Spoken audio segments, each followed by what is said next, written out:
கிறிஸ்துவுக்குள் பிரியமான தேவ பிள்ளைகளே, இந்த நாளுக்கான வேத வார்த்தை யோவான் 14:18.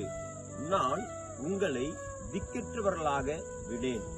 பிரியமானவர்களே, இந்த உலகத்துல இருக்கிற ஒவ்வொரு மனிதனுக்கும் ஆண்டவராக இயேசு கிறிஸ்து அவர் நல்ல ஒரு தகப்பனாய், நல்ல ஒரு தாயாய், நல்ல ஒரு நண்பனாய் அவர் நமக்கு இருக்கிறார். ஒருவேளை உங்களை இப்பொழுது எல்லாரும் திக்கற்றவர்களாக உங்களை விட்டு விலகி இருந்தாலும், இன்னைக்கு ஆண்டவராக இயேசு கிறிஸ்து உங்களை பார்த்து சொல்லுகிறார், உங்களுக்கு இயேசுவை அறியவில்லை என்றாலும், இயேசுவை நீங்கள் கூப்பிடவில்லை என்றாலும், இயேசு என்ற தெய்வமே உங்களுக்கு யார் என்று சொல்லி நீங்க அறியாமல் இருந்தாலும் உங்களை பார்த்து சொல்லுகிறார், நான் உங்களை திக்கற்றவர்களாக விடேன். நான் உங்களை அரவணைத்து உங்களை சேர்த்துக் கொள்ளுகிற தெய்வம் ஆண்டவராக இயேசு கிறிஸ்து என்பதை நீங்கள் மறந்து விடாதீர்கள்.